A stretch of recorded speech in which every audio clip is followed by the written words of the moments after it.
Hello, family members mo aboghan na taram na objari. Ngasise yam na motivational oiba wari.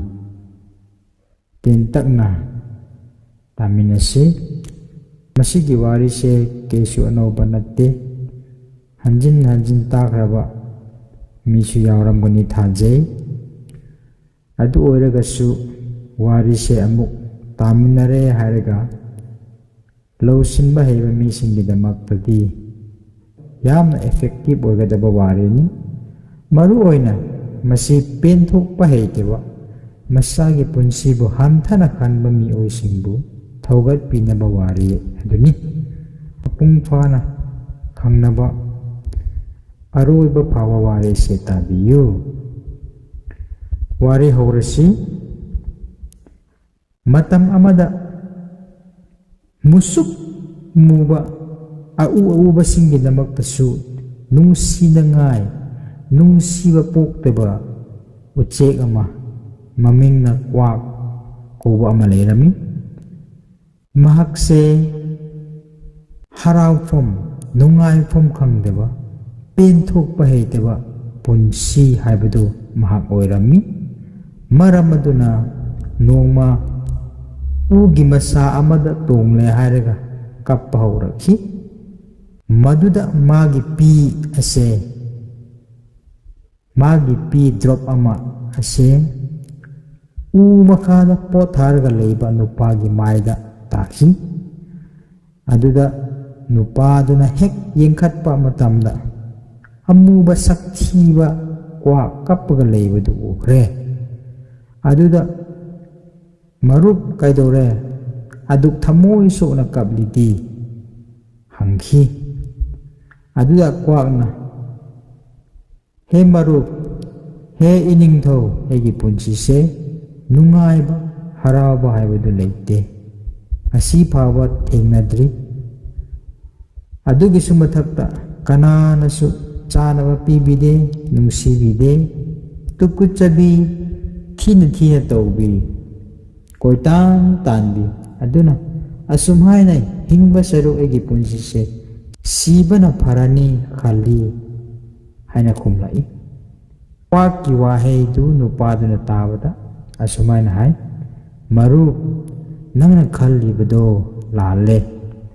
kari phipamda leiba taragasu nungaiba harawa haibase ekoina phangnadaba akoina hotnaraga phangnadabani haibisi adubu magi waheidu kwakna bhap taramde aduna adumak kaplami aduda nupaduna hai maru kapato aduga nang kari pambage hairau ai mating pangba ngamgadauba oiradi pangbige haisi aduda maduda kwakse kapato ay haraga no petto na harai ining tho yaragadi kwaktagi nganu kolhan biyu adu oiradi ay harau nungai bahabidu oigani khalli aduda nupaduna hoi unhan bige adubu madu pangthok tringeida nahak nganu manakta chatle haraga taseng namak nungai na hinbra leibra haibdo amuktang hangdo ucho aduga paudu puraga muk tamlao eina asida ngairamge haisi aduda kwaksu nganu unaba paithokre nganu mathang ta ingna chikna isingda iroiraga sanabadu ubada mahakna hai hey nungsiba maru nangse kayada phajaba nungai na ingna chikna leiba punsi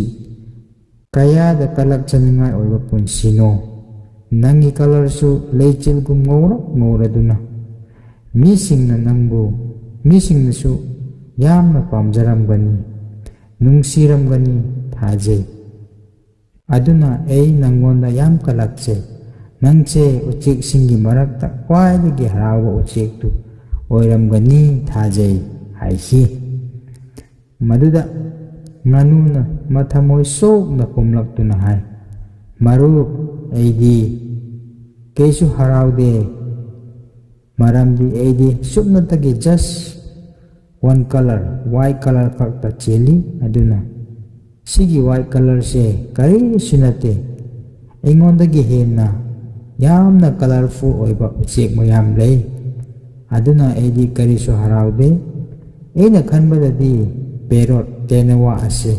yamna colorful oye, aduna uchek singi marakta khwaidagi harauba uchek adu oigani haina kumlai." Madu tabada kwakse parrot tenawa bu unanaba amuk paithorakre. Tenawa manak parrot manak yobada kwakna hai, "Marup, nangse yamna phajai, yamna su colorful oye, aduna nangse prithibida leiba uchek singi marakta khwaidagi haraubadu oigani khalli." Tenawana nate marup, ai karisu haraude haina thamoi sona kumlai, maramdi kanagumba amana lai hairaga aibu pharaga cage polangda thambiraga lock taubi kadra haina khallaga nungtida pakhalaga kiraga leiba punsini. Aduna aina sum khanbada peacock pi uchek singi marakta khwaidagi harauba oigani haina thajai kumlai. Maduda kwakse mafamdu thadoe haraga peacock bu unaba amuk paithorakre. Matam khara kuina koithi thiba matungda last jugi cage da peacock leibadu ukre. Tanjaduda miyam nasu peacock bu yenga leibadu mahak uki. Mising aduna mafamdu thadokpa matungda kwakna manakta changsile haraga, "Hey marup nungsiba, hey nungsiraba marup, nangdi yamna phajai, nungtidasu nangbu yengnanaba mioi kaya lising lai, adubu aidi misingna hek ubada aibu tamthokpi, inthokpi, thina taubi, aduna nangdi prithibida leiba uchek singi marakta khwaidagi harauba uchek tu oigani khalli" haisi. Peacockna thamoi sokna hairai, "Marup, hoi ai isamaknasu aise malemda khwaidagi phajaba uchek, khwaidagi harauba uchek tu oigani khallami, adubu aigi phajaba asina aibu zooda cage thamhalli leihalli." Adu khaksu nataduna taibang misingna decoration taunaba aigi feather aigi tusing ase phoidok piba matamna asukki matik anaba phawi. Aina anaba khangkhiba adu kananasu karisu khanbide, aduna aise karisu nungaiba haraubadu oide, "Marup," haina kumlai. Kwakse ingak ngakladuna hairai, "Nangnasu aidi haraude amuk hairadi, karamba uchekna harauba nungaibadu oigadage?" hangki. Peacockna hai, "Marup, aina phajana munna khanba matungda aina khanglakpa adudi kananasu phanangai tawdaba zoodasu aduga cage thamnangai honadaba uchek ase nang khaktani, aduna aina sum khanba matamda aise kwak oiramlabadi aina koiningba mafamdasu oigani chatkani, freeda leiba hingba punsidu oigani haina humlakhi. Adudagi kwakna mafamdu thadoe hairaga nupangonda hanba haurakhi. Maduda kwak asina magi wakhanda harauba du phauraduna oh ngasise ꯑꯩꯒꯤ ꯄꯨꯟꯁꯤꯗ ꯈ꯭ꯋꯥꯏꯗꯒꯤ ꯑꯍꯥꯟꯕ ꯍꯔꯥꯎꯕ ꯅꯨꯃꯤꯠꯇꯨ ꯑꯣꯏꯔꯦ ꯈꯟꯗꯨꯅ ꯑꯁꯨꯛꯀꯤ ꯃꯇꯤꯛ ꯅꯨꯡꯉꯥꯏꯕ ꯐꯥꯎꯈꯤ꯫ ꯑꯗꯨꯅ ꯅꯨꯄꯥ ꯃꯅꯥꯛꯇ ꯍꯥꯏ, ꯍꯦ ꯏꯅꯤꯡꯊꯧ ꯑꯩ ꯃꯔꯨꯞ, ꯍꯦ ꯃꯔꯨꯞ, ꯑꯩꯗꯤ ꯀꯔꯤꯃꯇ ꯑꯣꯟꯅꯤꯡꯗ꯭ꯔꯦ ꯄꯥꯝꯗ꯭ꯔꯦ, ꯑꯩ ꯄꯦꯟꯊꯣꯛꯆꯔꯦ, ꯑꯩꯒꯤ ꯑꯣꯏꯖꯕꯁꯤꯗ ꯑꯩ ꯄꯦꯟꯊꯣꯛꯆꯔꯦ ꯍꯥꯏꯈꯤ꯫ ꯋꯥꯔꯤ ꯑꯁꯤꯗ ꯑꯩꯈꯣꯏꯅ ꯎꯕ ꯐꯪꯕ ꯇꯝꯖꯕ ꯌꯥꯕ ꯑꯗꯨꯗꯤ ꯑꯩꯈꯣꯏꯅ ꯏꯁꯥꯒꯤ ꯄꯨꯟꯁꯤꯁꯦ ꯌꯦꯡꯕ ꯃꯇꯝꯗ ꯁꯃꯁ꯭ꯌꯥ ꯄ꯭ꯔꯣꯕ꯭ꯂꯦꯝ ꯑꯃ ꯆꯥꯎꯅ ꯎꯕ ꯐꯪꯏ꯫ ꯃꯗꯨꯗꯤ ꯀꯔꯤꯅꯣ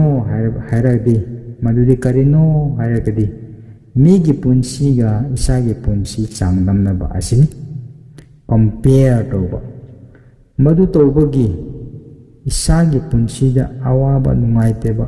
ꯏꯁꯥꯅ ꯏꯁꯥꯕꯨ ꯍꯟꯊꯅ ꯈꯟꯕ ꯑꯁꯤꯅꯆꯤꯡꯕꯁꯤꯡ ꯑꯁꯦ ꯋꯥꯈꯜꯗ ꯄꯣꯛꯂꯛꯏ꯫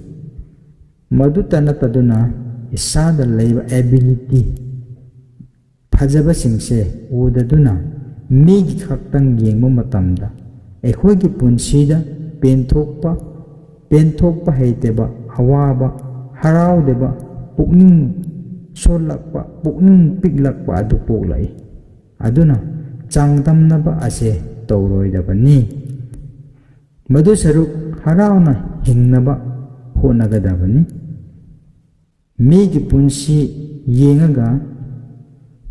ꯂꯩꯇꯕ ꯄꯣꯠꯁꯛ, ꯂꯥꯝꯕ ꯐꯪꯂꯣꯏꯗꯕ ꯄꯣꯠꯄꯨ ꯂꯥꯝꯃꯒ ꯋꯥꯈꯜ ꯍꯟꯊꯕ ꯁꯔꯨꯛ ꯃꯇꯝ ꯄꯨꯝꯕꯗ ꯑꯩꯈꯣꯏꯅ ꯈꯪꯒꯗꯕꯁꯦ ꯅꯉꯣꯟꯗꯒꯤ ꯍꯦꯟꯅ ꯐꯖꯕ ꯑꯃꯁꯨꯡ ꯑꯊꯤꯕ, ꯏꯅꯥꯛ ꯈꯨꯟꯕ ꯑꯃꯗꯤ ꯂꯥꯏꯔꯕ ꯑꯃ ꯂꯩꯒꯅꯤ ꯍꯥꯏꯕꯁꯦ ꯀꯥꯎꯔꯣꯏꯗꯕꯅꯤ꯫ ꯑꯗꯨꯅ ꯀꯅꯥ ꯑꯣꯏꯔꯁꯨ ꯃꯥꯒꯤ ꯂꯩꯖꯕꯗ ꯍꯔꯥꯎꯅ ꯂꯩꯕꯁꯤꯡ ꯑꯗꯨꯒꯨꯝꯕ ꯃꯤ ꯑꯗꯨ ꯅꯨꯡꯉꯥꯏꯅ ꯂꯩꯕ ꯃꯤ ꯑꯃꯗꯤ ꯈ꯭ꯋꯥꯏꯗꯒꯤ ꯍꯔꯥꯎꯕ ꯃꯤ ꯄ꯭ꯔꯤꯊꯤꯕꯤꯗ ꯑꯣꯏꯒꯅꯤ ꯍꯥꯏꯕꯁꯦ ꯑꯩꯈꯣꯏꯅ ꯀꯥꯎꯔꯣꯏꯗꯕꯅꯤ꯫ ꯑꯔꯣꯏꯕꯗ ꯑꯩꯅ ꯍꯥꯏꯅꯤꯡꯕꯗꯤ ꯕꯥꯏꯕꯜꯗ ꯎꯈꯤꯕꯒꯨꯝꯅ 1 Timothy chapter 6 verse 6 to 10 ꯗ ꯑꯩꯈꯣꯏꯅ ꯎꯕꯒꯨꯝꯅ ꯏꯁꯥꯒꯤ ꯂꯩꯖꯕ ꯑꯁꯤꯗ ꯄꯦꯟꯊꯣꯛꯑꯦ ꯍꯥꯏꯔꯒ ꯁꯦꯝꯕꯤꯕ ꯃꯄꯨꯕꯨ ꯊꯥꯖꯕ, ꯃꯥꯒꯤ ꯁꯦꯕꯥ ꯇꯧꯕ, ꯑꯅꯤꯡꯕꯗ ꯍꯤꯡꯕ ꯍꯥꯏꯕꯁꯦ ꯄ꯭ꯔꯣꯐꯤꯠꯁꯤꯡꯒꯤ ꯃꯔꯛꯇ ꯈ꯭ꯋꯥꯏꯗꯒꯤ ꯑꯇꯣꯡꯕ ꯄ꯭ꯔꯣꯐꯤꯠ ꯑꯗꯨꯅꯤ ꯍꯥꯏꯕꯁꯦ 1 Timothy chapter 6 verse 6 ꯗ ꯎꯕ ꯐꯪꯏ꯫ ꯑꯗꯨꯅ ꯑꯩꯈꯣꯏꯅ ꯃꯤꯒꯤ ꯄꯨꯟꯁꯤꯒ ꯑꯩꯈꯣꯏꯒꯤ ꯄꯨꯟꯁꯤ ꯆꯥꯡꯗꯝꯅꯕ ꯍꯥꯏꯕꯁꯦ ꯇꯣꯛꯀꯗꯕꯅꯤ, ꯇꯧꯔꯣꯏꯗꯕꯅꯤ꯫ ꯃꯗꯨ ꯇꯣꯛꯑꯦ ꯍꯥꯏꯔꯒ ꯏꯁꯥꯒꯤ ꯑꯔꯩꯕ ꯂꯩꯖꯕ ꯑꯁꯤꯗ ꯄꯦꯟꯊꯣꯛꯄ ꯍꯥꯏꯕꯁꯦ ꯏꯁꯣꯔꯒꯤ ꯑꯅꯤꯡꯕ ꯑꯄꯥꯝꯕ ꯑꯗꯨꯅꯤ꯫ ꯑꯗꯨꯅ ꯑꯁꯤꯒꯨꯝꯂꯕ ꯄꯦꯟꯊꯣꯛꯄ ꯑꯁꯤꯅ ꯑꯩꯈꯣꯏꯒꯤ ꯄꯨꯟꯁꯤꯗ, ꯑꯩꯈꯣꯏꯒꯤ ꯊꯃꯣꯏꯗ ꯍꯔꯥꯎꯕ, ꯅꯨꯡꯉꯥꯏꯕ ꯑꯣꯏꯍꯜꯂꯤ, ꯄꯨꯛꯅꯤꯡ ꯍꯟꯊꯍꯟꯗꯦ, ꯋꯥꯈꯜꯁꯨ ꯅꯨꯡꯉꯥꯏꯍꯜꯂꯤ, ꯑꯗꯨꯒ ꯄꯦꯟꯊꯣꯛꯄ ꯄꯨꯟꯁꯤ ꯍꯥꯏꯕꯁꯨ ꯉꯝꯍꯜꯂꯤ꯫ ꯄꯣꯜꯅ ꯇꯤꯃꯣꯊꯤꯉꯣꯟꯗ ꯀꯔꯤ ꯍꯥꯏ? ꯅꯍꯥꯛꯅ ꯆꯥꯅꯤꯡꯉꯥꯏ ꯊꯛꯅꯤꯡꯉꯥꯏ ꯑꯗꯨ ꯂꯩꯕ ꯑꯣꯏꯔꯒꯗꯤ ꯃꯗꯨꯗ ꯄꯦꯟꯊꯣꯛꯑꯣ ꯍꯥꯏꯕꯁꯦ verse 8 ꯗ ꯑꯩꯈꯣꯏꯅ ꯎꯕ ꯐꯪꯏ꯫ verse 9 ꯗ ꯀꯔꯤ ꯍꯥꯏ? ꯃꯤ ꯈꯔꯗꯤ ꯏꯅꯥꯛ ꯈꯨꯟꯅꯤꯡꯕꯒꯤ ꯋꯥꯈꯜꯅ ꯃꯈꯣꯏꯕꯨ ꯃꯁꯥꯅ ꯃꯁꯥꯕꯨ ꯑꯊꯦꯝꯕꯗ ꯇꯥꯍꯜꯂꯤ ꯍꯥꯏ, ꯑꯗꯨꯒ ꯄꯩꯁꯥꯕꯨ ꯅꯨꯡꯁꯤꯕ ꯄꯥꯝꯕ ꯑꯁꯤꯁꯨ ꯑꯊꯦꯝꯕꯒꯤ ꯍꯧꯔꯛꯐꯝꯅꯤ ꯍꯥꯏꯅ ꯏꯔꯒ ꯂꯩ꯫ ꯑꯗꯨꯅ ꯕꯥꯏꯕꯜꯅ ꯍꯥꯏꯕꯁꯦ ꯑꯩꯈꯣꯏꯅ ꯏꯟꯕ ꯉꯝꯗꯕꯩ ꯃꯔꯝꯅ ꯄꯩꯁꯥ ꯁꯅꯥ ꯂꯨꯄꯥ ꯄꯥꯝꯕꯒꯤ ꯃꯔꯝꯅ ꯊꯥꯖꯕꯗꯒꯤ ꯆꯦꯟꯊꯣꯛꯑꯦ ꯍꯥꯏꯔꯒ ꯂꯥꯁꯇ ꯃꯣꯏꯒꯤ ꯄꯨꯟꯁꯤꯗ ꯈꯨꯗꯣꯡꯊꯤꯕ ꯀꯌꯥ ꯊꯦꯡꯅꯩ꯫ ꯃꯁꯥꯕꯨ ꯑꯋꯥꯕꯗ ꯇꯥꯍꯜꯂꯤ, ꯃꯁꯥꯅ ꯃꯁꯥꯕꯨ ꯑꯋꯥꯕꯗ ꯇꯥꯍꯜꯂꯤ꯫ ꯑꯗꯨꯅ the best thing is ꯏꯁꯥꯒꯤ ꯂꯩꯖꯕ ꯑꯁꯤꯗ ꯄꯦꯟꯊꯣꯛꯄ ꯍꯥꯏꯕꯁꯦ number 1 ꯗ ꯍꯪꯒꯗꯕ꯫ number 2 ꯗ ꯃꯤꯒꯤ ꯄꯨꯟꯁꯤꯒ ꯑꯩꯈꯣꯏꯒꯤ ꯄꯨꯟꯁꯤ ꯆꯥꯡꯗꯝꯅꯕ ꯑꯁꯦ ꯇꯧꯔꯣꯏꯗꯕꯅꯤ꯫ ꯃꯔꯝꯗꯤ ꯃꯗꯨꯅ ꯅꯨꯡꯉꯥꯏꯕ ꯐꯪꯍꯟꯗꯦ, ꯏꯁꯥꯅ ꯏꯁꯥꯕꯨ ꯍꯟꯊꯅ ꯈꯜꯍꯜꯂꯤ꯫ ꯑꯗꯨꯅ number 3, yes, ꯀꯨꯆꯨ ꯃꯨꯕ ꯑꯣꯏꯅ ꯄꯣꯛꯂꯛꯄ ꯌꯥꯏ, ꯉꯧꯕ ꯑꯣꯏꯕ ꯌꯥꯏ, ꯐꯖꯕ ꯌꯥꯏ, ꯊꯤꯕ ꯌꯥꯏ, ꯑꯅꯦꯝꯕ ꯑꯣꯏꯕ ꯌꯥꯏ, ꯑꯋꯥꯡꯕ ꯑꯣꯏꯕ ꯌꯥꯏ, ꯈꯨꯗꯤꯡꯃꯛꯇꯨ ꯀꯔꯤꯁꯨ ꯅꯠꯇꯦ. ꯑꯗꯨꯕꯨ ꯏꯁꯣꯔꯅ ꯑꯩꯈꯣꯏ ꯄꯨꯝꯅꯃꯛꯁꯦ ꯐꯖꯔꯦ, ꯌꯥꯝꯅ ꯐꯖꯩ ꯍꯥꯏꯅ ꯁꯦꯝꯂꯛꯄꯅꯤ ꯍꯥꯏꯅ ꯄꯦꯟꯊꯣꯛꯄ ꯍꯩꯕ ꯑꯣꯏꯔꯒꯗꯤ ꯁꯦꯝꯕꯤꯕ ꯏꯁꯣꯔ ꯑꯁꯤ ꯑꯩꯈꯣꯏꯒꯤ ꯃꯊꯛꯇ ꯑꯁꯨꯛꯀꯤ ꯃꯇꯤꯛ ꯌꯥꯝꯅ ꯍꯔꯥꯎꯒꯅꯤ ꯑꯃꯗꯤ ꯏꯁꯥꯒꯤ ꯄꯨꯟꯁꯤ ꯃꯍꯤꯡꯁꯨ ꯑꯍꯣꯡꯕ ꯂꯥꯛꯀꯅꯤ ꯍꯥꯏꯕꯁꯤ ꯑꯩꯈꯣꯏꯅ ꯎꯕ ꯐꯪꯏ, ꯇꯝꯖꯕ ꯌꯥꯕ ꯑꯗꯨꯅꯤ. ꯇꯥꯈ꯭ꯔꯕ ꯈꯨꯗꯤꯡꯃꯛꯀꯤ ꯃꯊꯛꯇ ꯄꯨꯛꯅꯤꯡ ꯍꯟꯊꯗꯕ, ꯍꯔꯥꯎꯅ ꯍꯤꯡꯕ, ꯄꯦꯟꯊꯣꯛꯄ ꯄꯨꯟꯁꯤ ꯃꯤꯁꯛ ꯑꯃ ꯑꯣꯏꯕ ꯉꯝꯅꯕ ꯏꯁꯣꯔꯅ ꯕꯣꯔ ꯄꯤꯅꯕꯤꯕ ꯑꯣꯏꯁꯅꯨ. ꯑꯃꯦꯟ.